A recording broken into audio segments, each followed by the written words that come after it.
y vamos a partir en unos aproximadamente 5 minutos de forma tal de tener la mayor audiencia posible. ¿Ok?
Yeah. Made in this time. Yeah, that's right. So. There we go. Yeah, I'm gonna. Hi, everybody. Hola. Buenas tardes. Can everybody hear me? Yeah. Yes, hello. Yes. People saying yes. Okay. Wonderful to see some of you that I know, and I'm so happy to meet those of you who I don't. I hope I'll meet you someday in person. So thank you for coming, and thank you for your interest in our project, getting to the bottom of bycatch. So what we've created here, you might want to, a little, is a GIS-based toolbox to help reduce the bycatch of marine mammals or indeed any other marine megafauna in any country, really. We're working right now in several, both in Asia and South America. As we know, and these are pictures from Thailand, which is where our project began, we know that the threat of bycatch and fishing gear is far from resolved and is growing. We believe it's growing rather than receding. More and more people are fishing, more and more kinds of fishing, but there's so much we don't know about bycatch. It's hard to find long-term series of annual estimates by species, by area, by fishery. And so the rationale for our project is that there are these limited resources, and many countries need bycatch risk assessment. I think this became obvious to a lot of people because of the NOAA MMPA rule.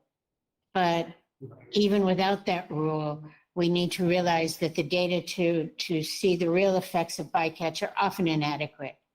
And in many countries, there's poor monitoring or implementing of policies that do exist to reduce bycatch.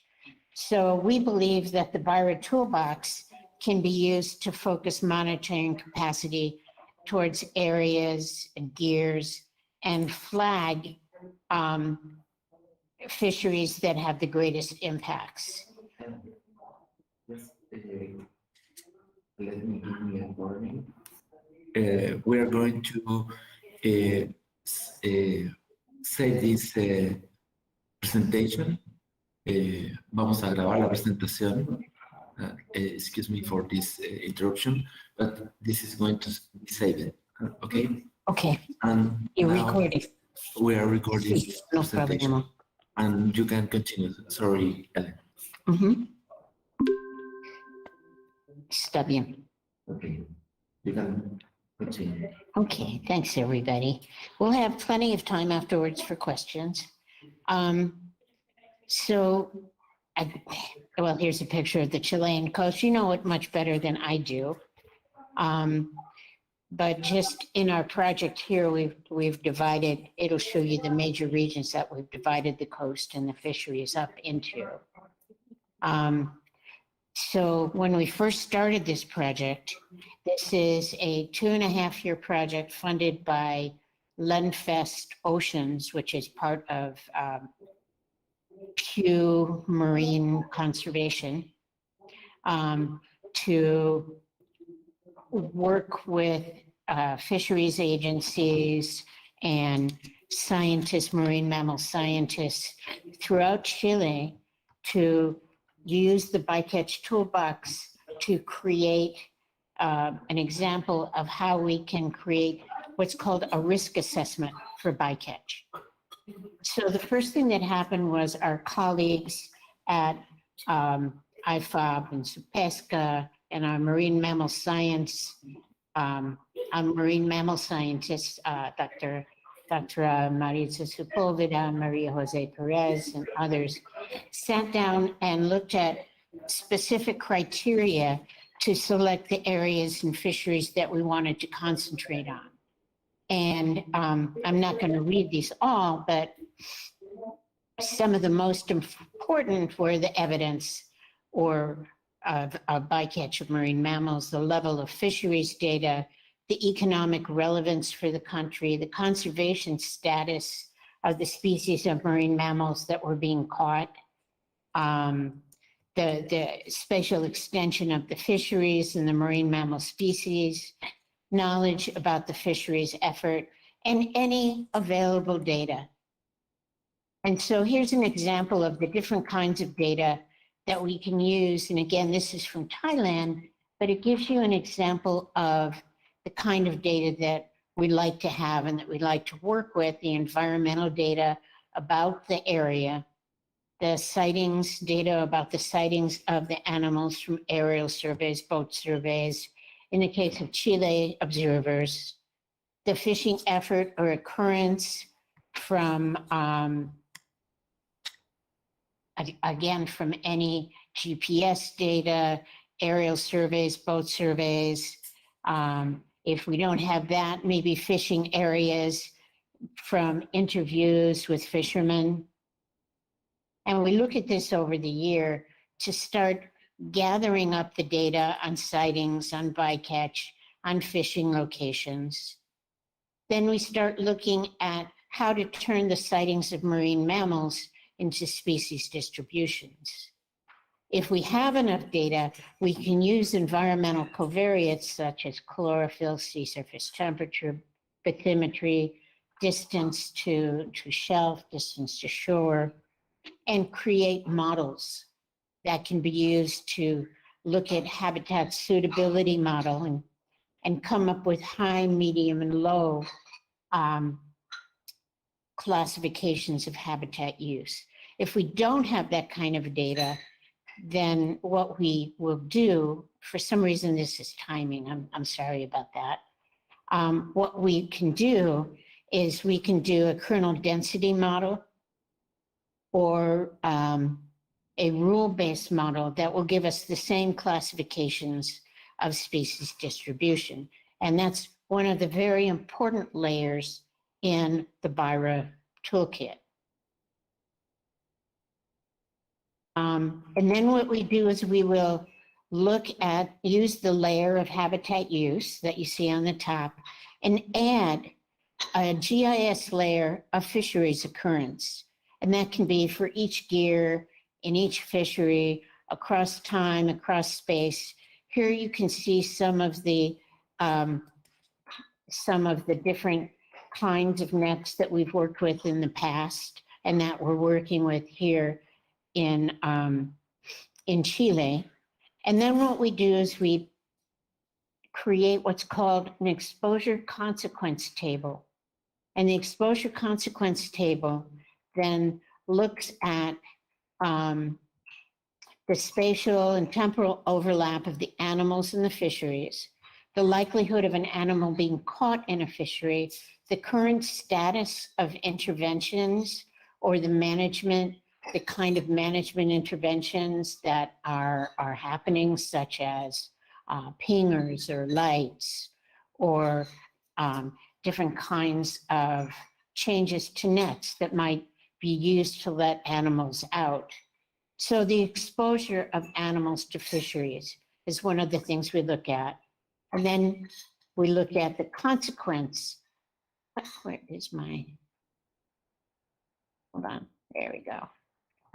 The consequence of being caught in a net to the animal, such as the possibility of an animal being killed or being injured, the life stages that are affected, juveniles get caught, older animals get caught, the age of maturity of an animal, the reproductive strategy, population connectivity, which are all consequences to the population of the animal ecologically. And then the current status of an animal, is it endangered, threatened, critically endangered, or common? And then our output map is then a map of risk to a species from a certain gear type. And then we can examine the different kinds of risk to an animals and perhaps what kind of management, such as monitoring or preparativeness, some sort of intensive or low intensity intervention, such as protected area planning, that we can recommend for that species from that certain gear. So then we come up with these gear ratings, and we have a preliminary output or risk map of the vulnerability of an animal that then gets reviewed by stakeholders here at IFOP or SUPESCA or by our marine mammals team. And once that's reviewed and we create our new scenarios based on feedback, we come up with a final synthesis and management recommendations. So the two fisheries that I want to talk about today are the ones where we've pretty much completed our analysis. And it's the Chilean common hake, the industrial fishing trawls that are greater than 1,000 horsepower, and the Chilean sea bass or bacalao artisanal longline. In the common hake fishery, we have good data, good quality data, and we're talking mostly about an interaction with South American sea lions. In the Chilean sea bass, artisanal longline, the data are limited. However, we have noted that not very much bycatch has been reported. And we're looking at the 5 years between 2015 and 2019. So we know that there is some interaction with sperm whales in this fishery, but we're uncertain because no bycatch has been reported about the interaction with South American sea lions. Now remember, this is about risk. It's not about certainty. We're looking at the possibility of an animal being caught in a net as part of, let's say, precautionary measurement, precautionary management. How can we prevent an animal from being caught? How can we create better management or fisheries practices or marine protected or spatial planning that will prevent an animal from being bycaught? Okay, so we're looking at sea bass throughout most of Chile and the common hake industrial trawl in southern Chile. The other thing that we want to look at is, since we're looking at a risk analysis and we're looking at the idea that perhaps we don't have all the data that we need, is we've created a matrix of certainty and uncertainty. So, for example, and of course, this is like a street light. So what our best data quality is green. Our medium data quality is yellow. And when we want to be cautious about our results, you'll see that we have red in our street light in our final map. So for example, if we want to look at fishing occurrence and data about the fisheries, if we have really well surveyed fishing occurrence in distance and time over seasons, we would call it green. If our fishing data are based on interviews or expert opinion, it would be yellow. Or if we really don't have a lot of data about our fishery and we feel like the data could be incomplete, we call it red. Okay, so for example, here in Chile, for the common hake, we believe that we have medium good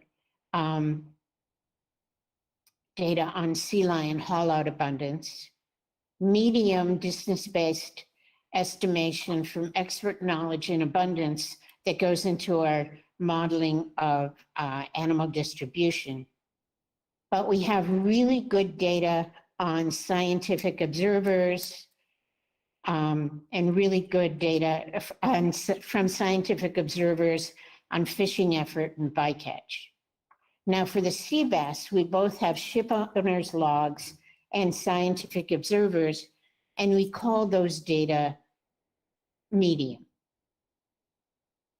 Okay, so you'll see how we use that when we get to our final maps. So let's look at some of our inputs here.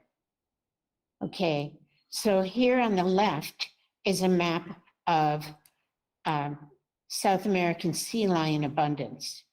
And you can see here are examples of abundance size classes. And from that, we have derived reproductive and non-reproductive seasonal distribution estimations of the lobo marino. And you can see in the lower left, it's based on scientific papers and expert opinion from our marine mammal team. Okay, so we take the animal distribution as one layer, and then we take fishing intensity as our second layer. And our fishing intensity is from the artisanal longline fleet. And we look at both on the left, the reproductive season fishing intensity and the non-reproductive season fishing intensity between March and December. And then we combine that along with our exposure consequence and come up with risks of interaction. And you can see that up in the upper left, we have our street light that says, yes, this is medium certainty. It's pretty good data. It's not the best, but it's pretty good. And then in the reproductive season, we have areas of high risk of lobo marino bycatch. And in our non-reproductive season, you can see the same. So here's our areas of risk in this artisanal sea bass fishery from the captain's logs. If we look at the scientific observer data, you can see we have a little less data. Again, we have to consider all these data very differently. We didn't want to combine the observer data with the captain's logs. Okay, we have 50% coverage of this fishery with scientific observers. So we wanted to be a little cautious and work on it separately. So here you can see the reproductive season fishing intensity and the non-reproductive season fishing intensity.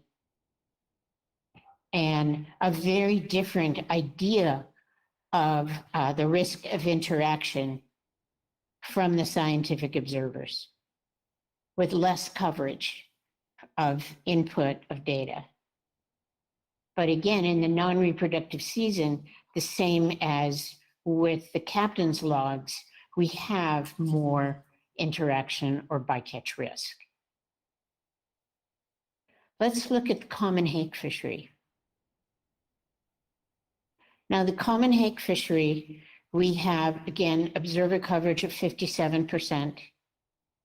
We have fishing intensity here in the reproductive season and the non-reproductive season, and we can see there are some areas where we have common fishing occurrence or fishing intensity throughout the year, and some areas, such as here north of Concepcion, where we have much more fishing intensity during the non-reproductive season.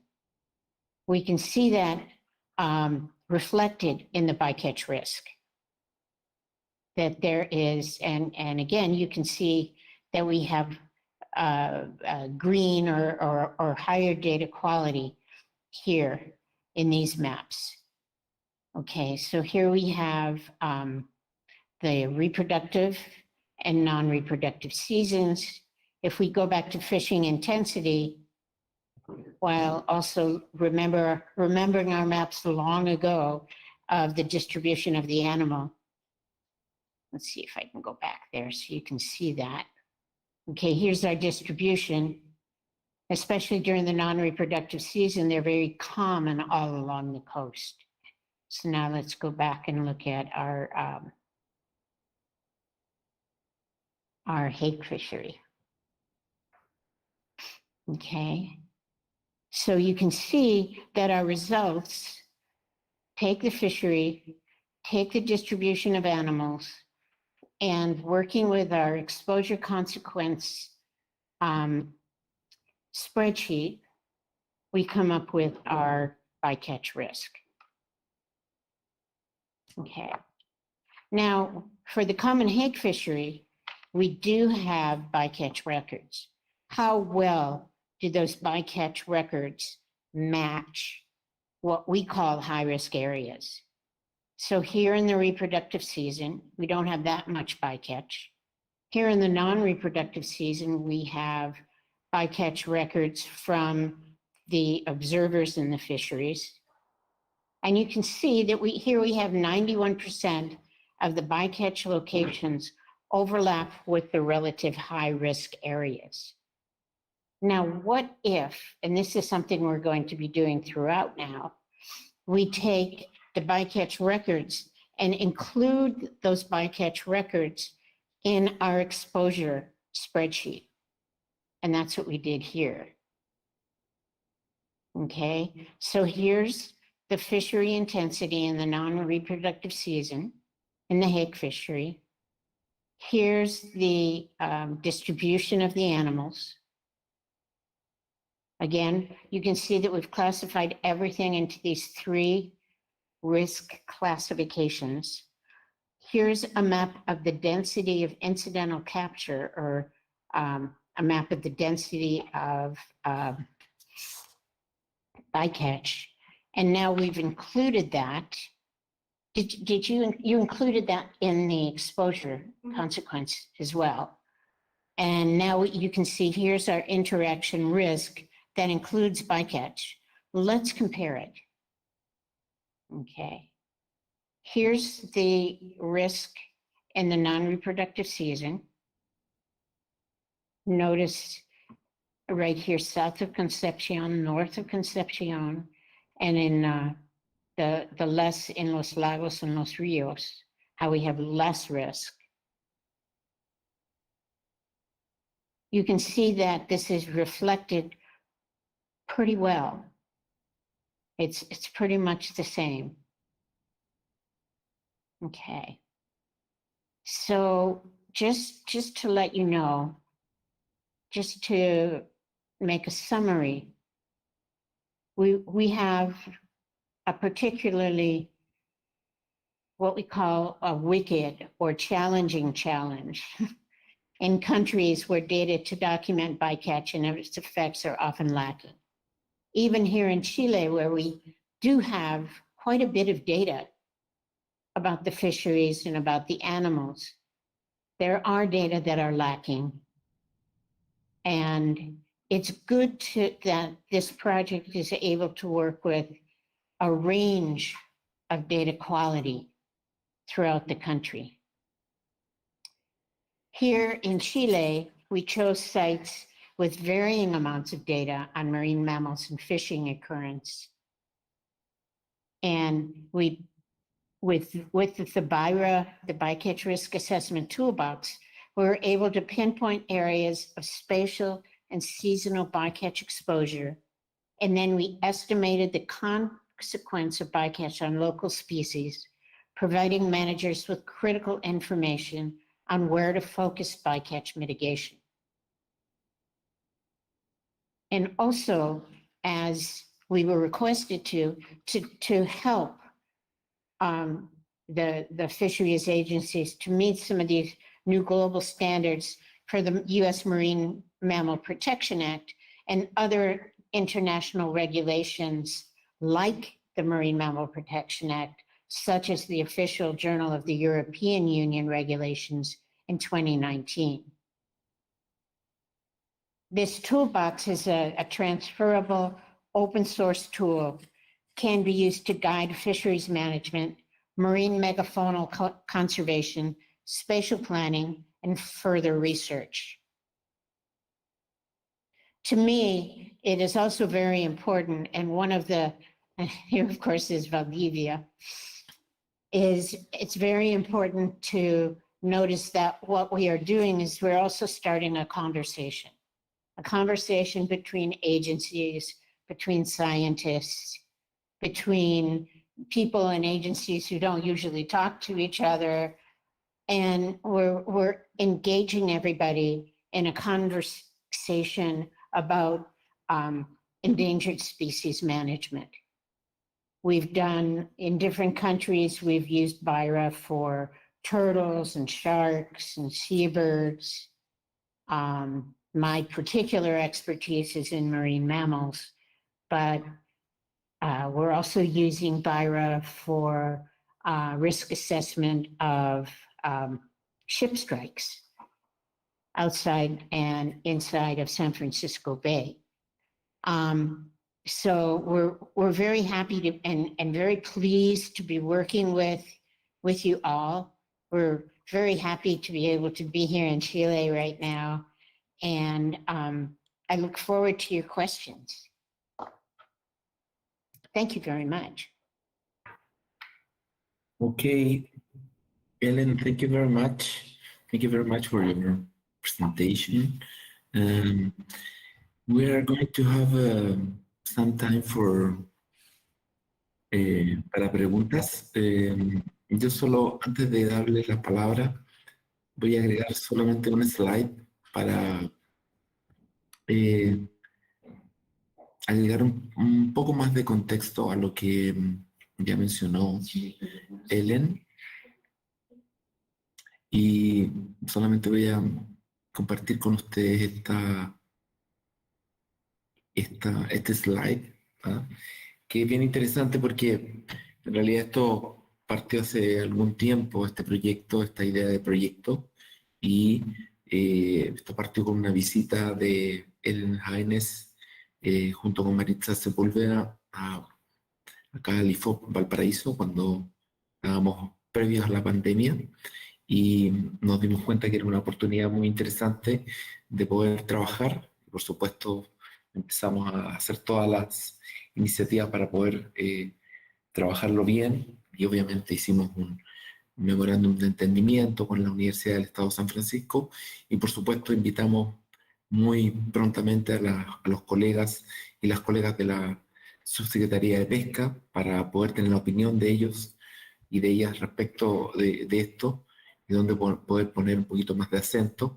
Así que quería rescatar un poco lo que mencionaba Ellen al final de su intervención, lo importante que es la conversación entre los distintos, los distintos agentes de todo lo que es la gobernanza pesquera y acuícola que le llamamos acá en Chile, ¿cierto?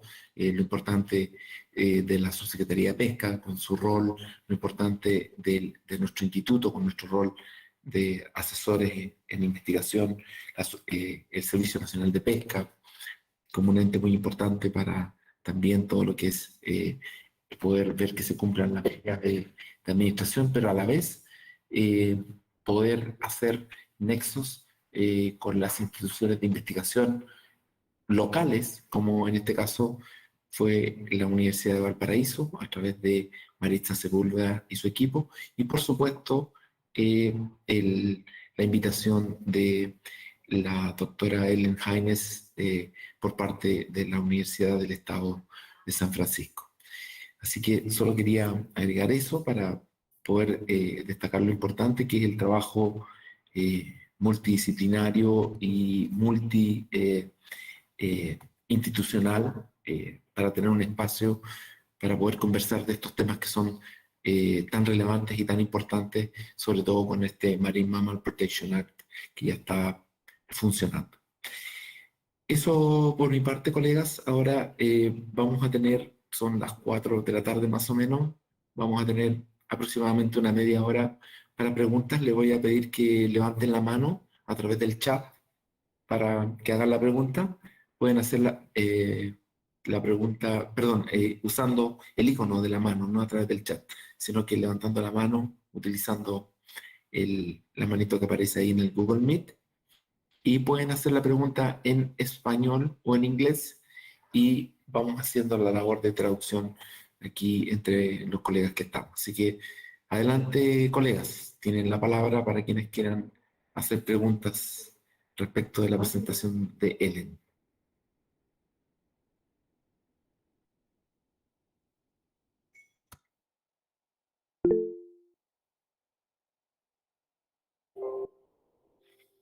Bien, ya tenemos a Jorge, Jorge Guerra y Luis Cocas han levantado la mano. Adelante, Jorge. Bienvenido. Gusto saludarte. Hola, Ellen.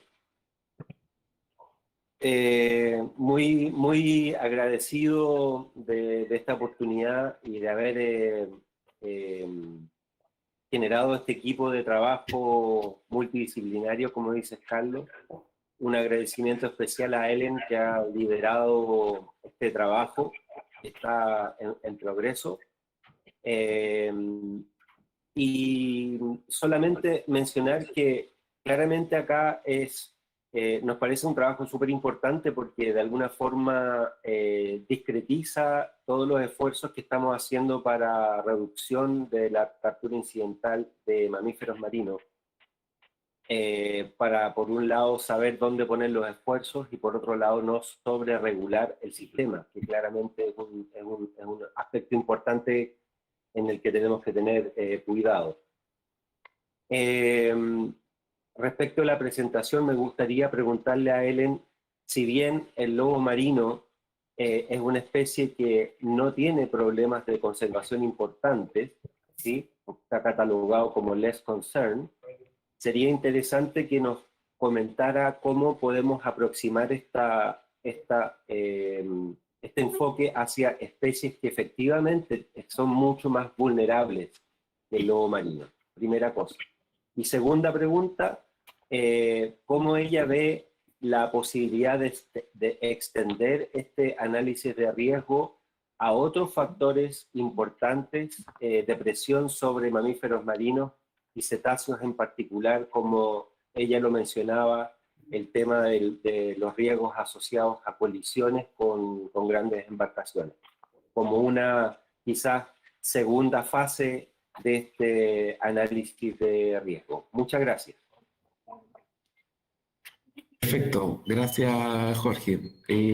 Voy a traducir brevemente y voy a partir por la segunda parte de la pregunta. Jorge Guerra, from the Fishery and the Secretary, asked you, what do you think about the possibility to include, for example, all the analysis of risks of interactions, bad interactions, of course. For example, when I can imagine that Jorge is thinking about the big marine mammals. For example, when a big marine mammal crash with a big fishing vessel, for example, he's thinking I'm thinking out loud. He's trying to figure out how we can include another potential risk of marine mammal catch. For example, the crash between these big marine mammals, blue whale, for example, and others with these big fishing vessels? This is the first question. Hola, Jorge. Good to see you. So that is one thing that the idea of working on ship strikes between vessels and marine mammals is another very serious threat. And one thing that we're starting to work with in San Francisco Bay, we're looking at, again, we're using AIS or VMS, or we have a radar sensor that actually looks at boats going in and out of the bay. And so based on ship tracking data, or even if there is no ship tracking data, we can figure out how to get the best data available about where fishing boats go and combine it with the marine mammals in the same way and come up with a ship strike risk. I don't see that we have the capacity or the time to include it in this project, but it would be a very nice project to do in the future.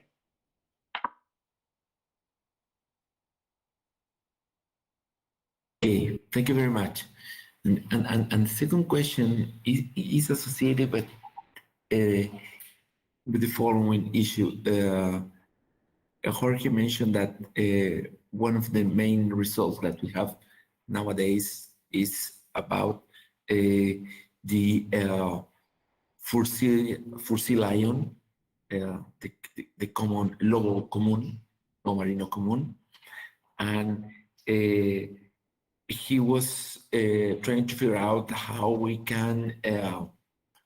are going to deal with the analysis with the other species that has less concern. If we are going to use a different approach for different levels of interaction or bad interactions, or how we are going to work with different levels of risks. That's my lecture of the question of Jorge.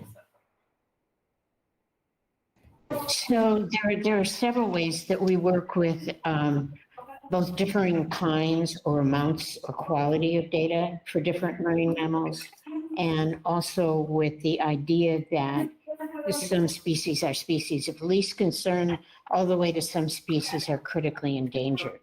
The main way that we work with addressing the different species that are more critically endangered than others is in the exposure consequence spreadsheet.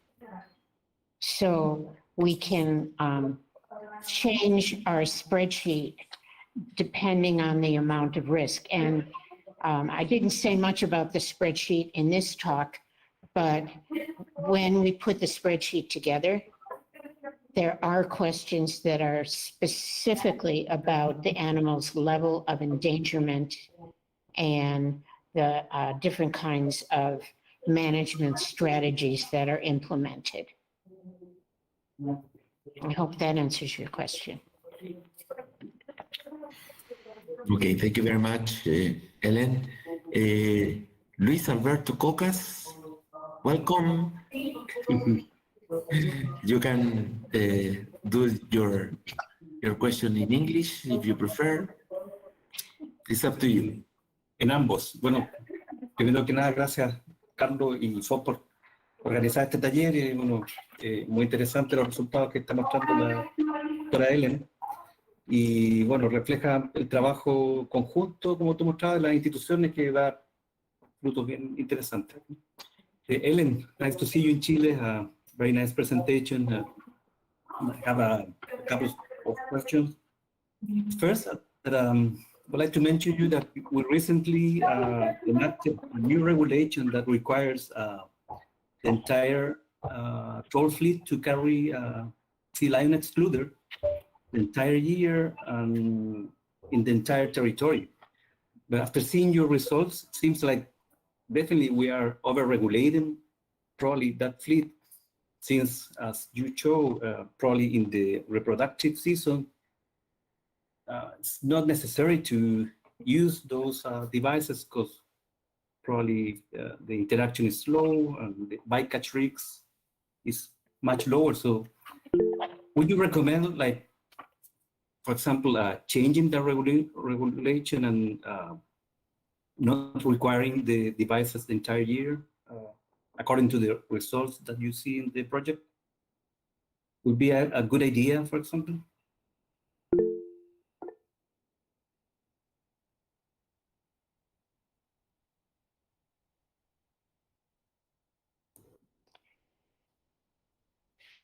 I would say,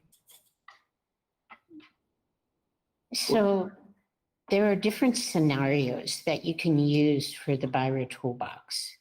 No, let me start this way. There are, only you can decide what kind of bycatch risk is acceptable. And there are some areas that the bycatch risk is still high, even in the reproductive season. So I would say that the results are conclusive enough. They're not totally conclusive, but maybe they're conclusive enough to start a conversation, as you suggest, about perhaps not including this regulation during the reproductive season in certain areas, and then with your observers, see what happens. But again, only, for an animal like Lobo Marino, I mean, I hate to say it, but it's not a really endangered species. So perhaps there is a certain amount of bycatch that you find acceptable. Of course, under the MMPA, there is not, unless we have a potential, unless you've calculated a potential biological removal or a PBR under the Marine Mammal Protection Act that's acceptable, which I don't know if you have or not. Does that make sense? Yeah, because definitely the fishermen, they will prefer to not use the devices the entire year. And they kind of, in the conversation we have, they mentioned that we are kind of over-regulating the fishery because they don't see as much bycatch the entire year as the regulation required to use the devices for every single trip in every single troll vessel. So interesting results that they might have reason, or they might be right. And so we always need to adapt the regulation to this kind of results. And the second question is more to listen and advice that you get after you've been working with us for about a year already. So you've seen our information, our programs. What is the main or two main advices that you would like to give us to improve our work, our processes? It would be nice to hear from you. Okay, so first, let me add on to the first question. I think we should look at calculating a PBR for that population of sea lions. PBR, for those of you who don't know it, is a calculation of the animals that can be removed from a population or bycaught in a population without endangering the population group as a whole. And I think that we know enough about the sea lion to calculate that. And so I think my advice or my thought would be to base any decision about using the gear mitigation on PBR, which would be legal then under the MMPA rule. The second question, I would say, we have been working together for a year, but because of COVID, we've only worked on 2 fisheries. So I don't think I have any advice yet. Maybe next year. Next year we'll go out and drink some pisco sours and maybe I'll have some advice.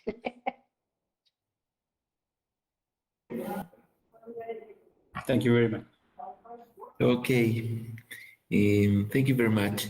I just want to add an opinion about the question about Luis Cocas, y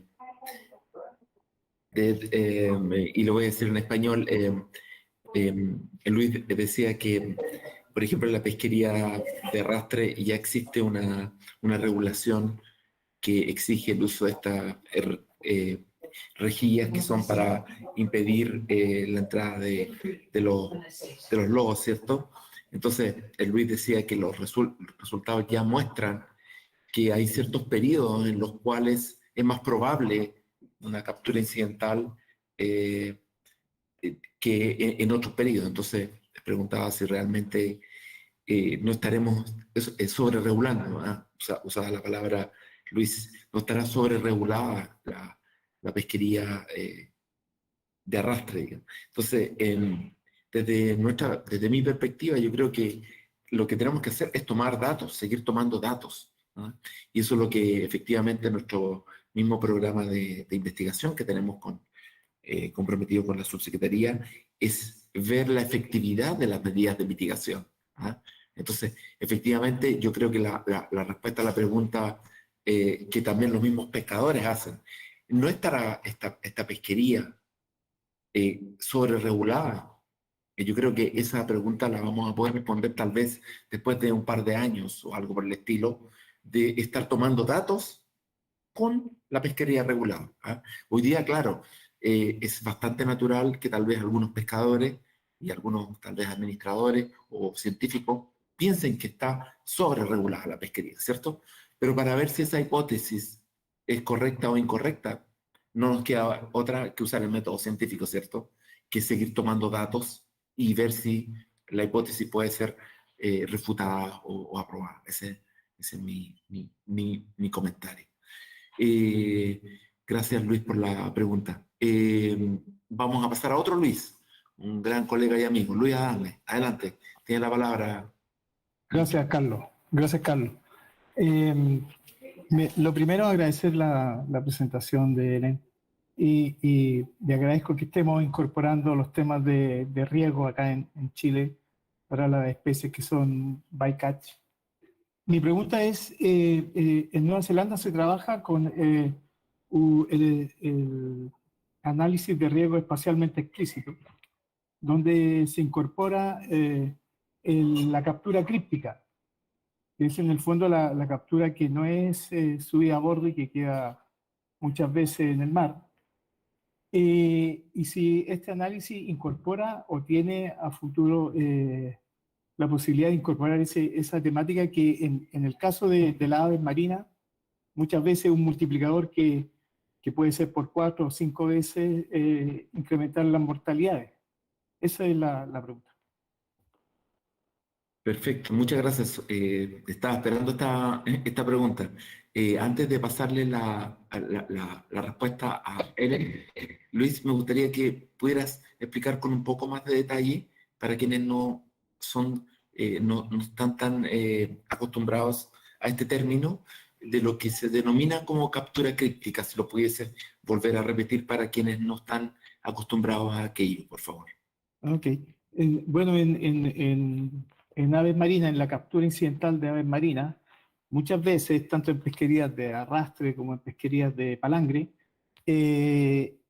nosotros como observadores científicos, como científicos en general, se recoge la información de las aves capturadas y subidas a bordo.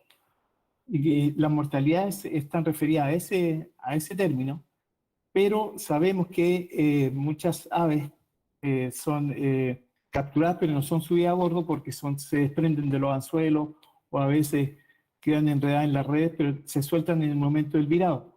Entonces, lo que finalmente se observa y se registra en nuestra captura y mortalidades son las aves que son izadas a bordo. Esas cantidades de aves que quedan en el mar y que no son subidas, pero también sufren de mortalidades, son las que se consideran una captura críptica. Eso. Perfecto. Muchas gracias, Luis, por poder expandir y explicar con detalle esto de la captura críptica, que no es un término ampliamente conocido. Now I'm going to translate. Probably Ellen understand part of the question, but what Luis Adasme asked is the following. In the field that Luis he works in the bycatch of seabirds, and they work, for example, with this cryptic Critical mortality. Critical mortality. So you don't know. Exactly. And what Luis said, Luis has experience who was working in New Zealand in a project trying to estimate the bycatch of seabirds. And in that research center, they work with the critical mortality, and the critical mortality at the end of the day is a multiplier of the observer mortality. Yes. Because, like Luis said, one thing is what the scientific observer can exactly record. This marine mammal is dead, but the other thing is what you can't register like an explicit marine mammal death. That's why, for example, Luis said, in some cases, the multiplier, for example, it could be 4 times. We're estimated, for example, 100 of seabirds die because of fishing activities. But considering the critical mortality, probably where you are going to have 400. And the question that I'm very interested in how to deal with this, is possible to include some kind of factor or how we can deal with this critical mortality of marine mammals in the approach that we are using in this project.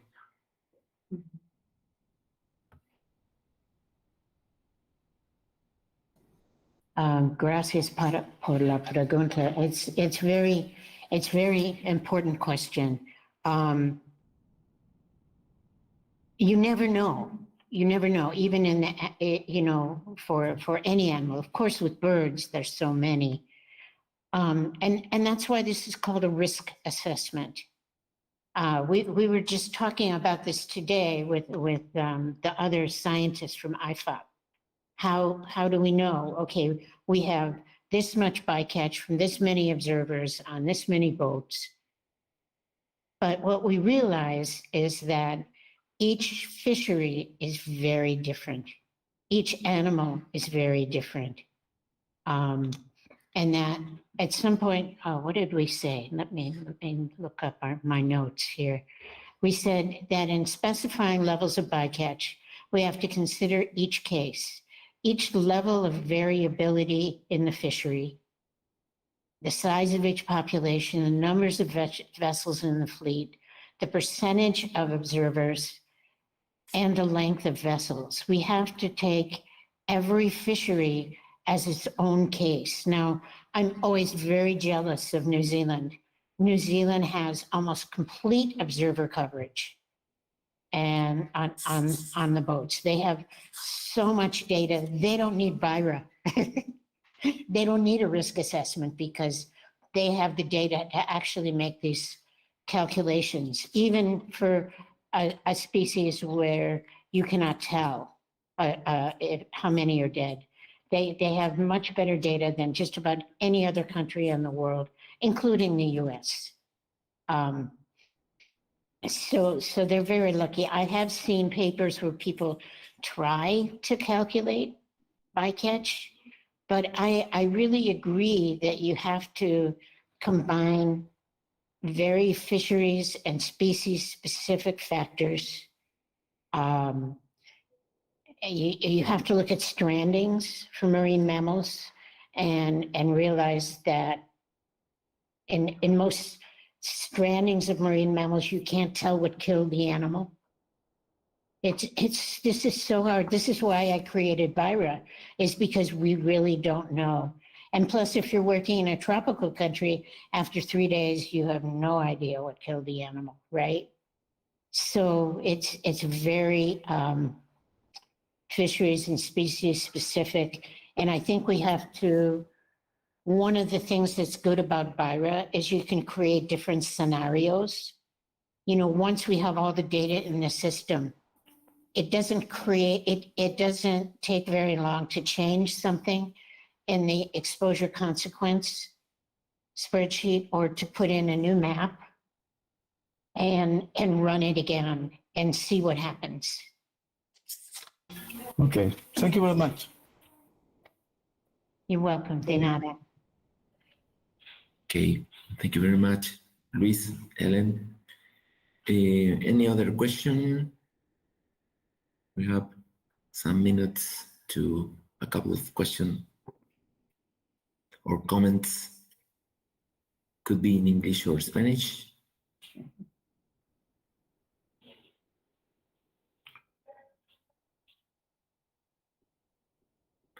Okay.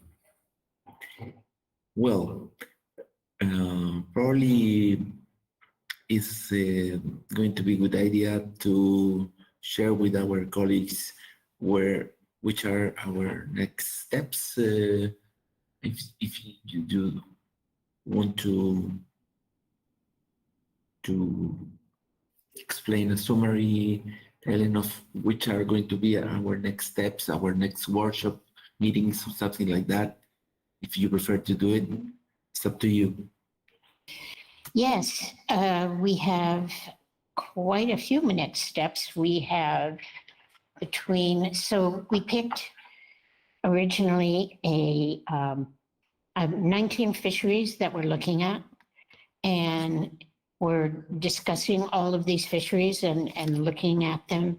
And in the next year, probably less than a year, we hope to work with all of you in meetings here in Chile in September and in March to please take a look at our preliminary maps and let us know what you think.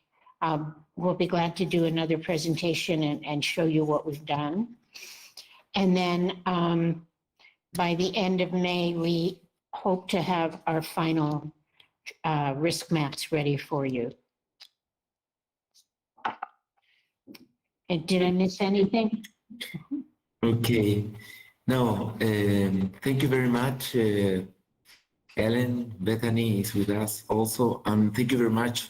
Muchas gracias a todos los y las colegas de IFOP y de otras instituciones por estar presente en esta presentación. Esta presentación está siendo grabada, así que quienes no tuvieron la oportunidad de estar presente, la vamos a poder poner a disposición de todos ustedes, al igual que la presentación de Ellen, y obviamente quedamos disponibles para preguntas que puedan surgir en el intertanto del desarrollo de este proyecto, y tal como dice Ellen, vamos a tener al menos 2 talleres más, uno en septiembre y otro el próximo año, el primer trimestre, para poder seguir trabajando con este tema y presentando los resultados, discutiéndolos con los científicos, con los administradores y por supuesto también haciendo la extensión y difusión hacia los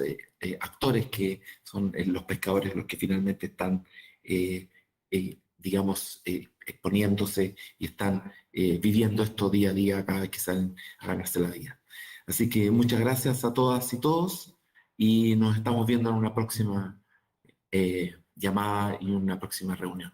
Muchas gracias. Muchas gracias. Chao, Muchas chao. gracias. Chao, gracias.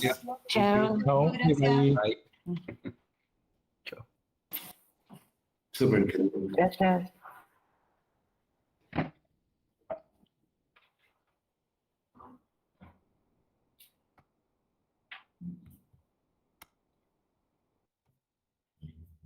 I'm going to start. Okay. Great. de tenerlo. Okay. Thank you very much. Sure.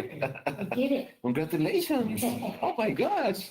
Ah. See, aren't you glad I didn't have a piece of sour? Very good one. Very good one. The